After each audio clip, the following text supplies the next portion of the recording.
Salut tout le monde. Nouveau décor, nouveau micro qui vient remplacer notre Rode NTG5 qu'on mettait en dessus de nous avant pour pas que vous le voyez. Mais on a décidé de changer pour celui-ci qui est le Shure SM7B qui est un micro que vous voyez souvent dans les podcasts, qui est beaucoup utilisé dans les podcasts, qui est utilisé en musique et que vous voyez aussi dans certaines émissions. On espère que vous allez aimer ce nouveau son. En règle générale, on essaye de faire évoluer un peu notre décor et notre matériel pour créer du contenu qui soit toujours de meilleure qualité. On a beaucoup de retours de votre part et on est très heureux. Merci beaucoup. N'hésitez pas si vous avez aussi des conseils à nous donner, même des retours plus critiques. On prend avec plaisir. Nous, notre but, c'est vraiment de créer du meilleur contenu. Et c'est d'ailleurs le sujet de cette vidéo, puisque aujourd'hui, je vous donne des conseils sur comment intégrer la vidéo dans votre stratégie de contenu. Let's go!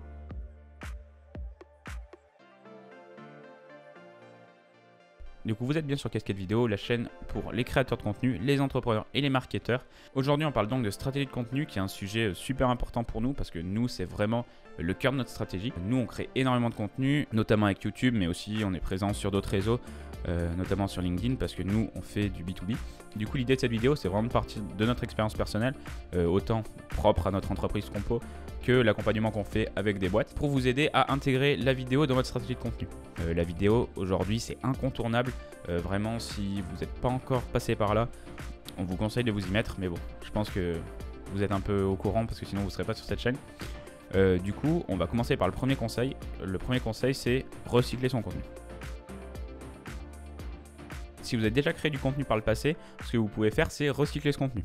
Il y a plusieurs avantages à ça. Déjà, c'est que vous avez un recul sur le contenu, sur votre contenu qui a marché. Le contenu qui a marché, vous pouvez le prendre et le transformer en vidéo. Pour vous aider à faire ça, nous on a fait un template que vous pouvez utiliser, le lien il est en description, où vous pouvez répertorier le contenu que vous avez déjà créé et nous on vous donne des types de vidéos que vous pouvez utiliser pour recycler ce contenu. Une fois que vous avez fait cet audit, vous pouvez donc passer aux choses concrètes et vraiment transformer par exemple un blog en vidéo YouTube ou alors un post LinkedIn en story Instagram. En tout cas, à chaque fois, l'idée c'est vraiment de rendre votre contenu natif, faire une vidéo native à la plateforme. C'est-à-dire que quand on va sur Instagram et quand on va dans les stories Instagram, on n'a pas envie de voir une vidéo en format horizontal, en format paysage. Alors vous pouvez quand même le faire, si votre contenu est vraiment de qualité, ça peut peut-être marcher. Mais encore une fois, quand on crée du contenu, on crée du contenu pour les gens. Donc, donnez envie aux gens de regarder votre contenu en rendant native vos vidéos.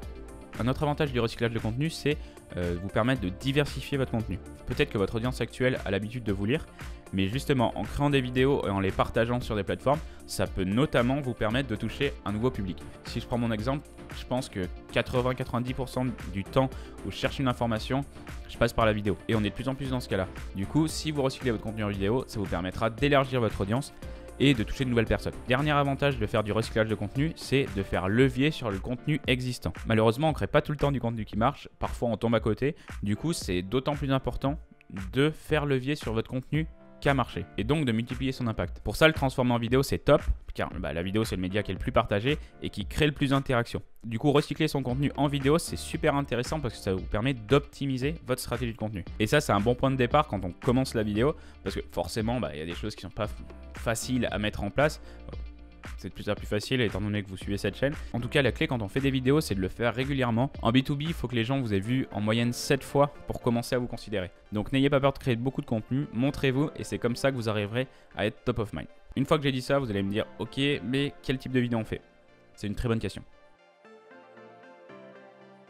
Alors bien sûr, il faut faire des vidéos qui vous ressemblent, mais nous, un conseil qu'on donne aux entreprises qu'on accompagne avec Thomas, c'est de personnifier un maximum votre boîte. Aujourd'hui, les gens, ils n'achètent pas seulement un produit ou un service. Regardez ce que fait par exemple Asphalt. Déjà, ils font énormément de vidéos pour mettre en avant leurs habits et leurs produits, mais surtout, ils mettent l'humain au centre. C'est directement les gens de la boîte qui vous parlent de leurs produits, de leurs valeurs, et ça crée une proximité et ça donne vraiment envie d'acheter leurs vêtements. Du coup, créez des vidéos où vous montrez, vous mettez votre visage avec un sourire, c'est encore mieux parce que c'est vraiment ce que les gens veulent voir.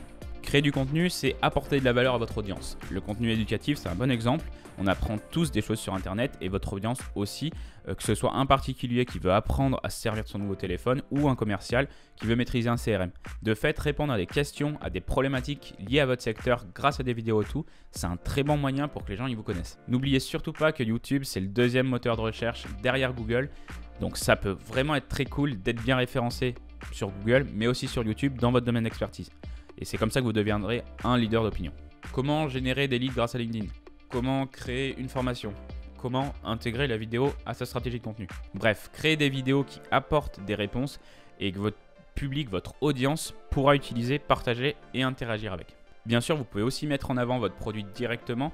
Les vidéos produits, elles sont extrêmement utiles pour les personnes en phase de prise de décision. La vidéo, c'est vraiment un déclencheur d'achat qui est fort et c'est vraiment ce qui peut faire la différence entre votre produit et votre service et le produit ou le service d'un concurrent. Et ça parce que la vidéo, ça améliore vraiment la compréhension de votre produit ou de votre service.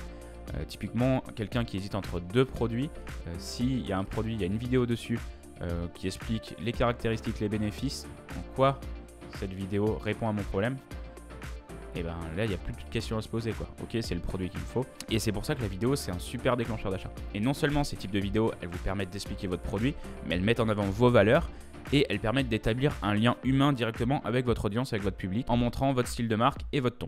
Aujourd'hui, quoi que vous fassiez, vous avez des concurrents. Ou alors s'il n'y a pas de concurrents, c'est qu'il n'y a peut-être pas de marché. Ça, c'est un autre problème.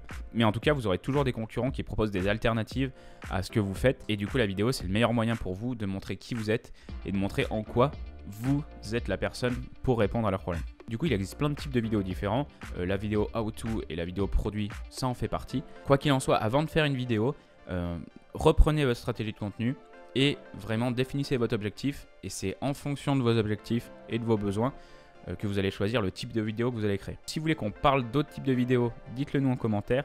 Ou si vous voulez qu'on aille plus loin aussi dans certains types de vidéos, qu'on creuse plus en profondeur pour vous expliquer vraiment comment faire, envoyez-nous un message, on vous répondra avec plaisir. Si vous voulez parler vidéo marketing, pareil, vous nous contactez, soit Thomas, soit moi, on vous répondra. Si vous voulez prendre un café, si vous voulez je ne sais quoi, contactez-nous, envoyez-nous un mail. Et on vous répondra avec grand plaisir. En attendant la prochaine vidéo, mettez un petit pouce vers le haut, ça vous permettra de booster cette vidéo et cette chaîne. Abonnez-vous si ce n'est pas le cas. Et surtout, n'oubliez pas, soyez mémorables. Ciao. Je peux plus faire. Ciao. Je le refais. Et surtout, soyez mémorables. Ciao.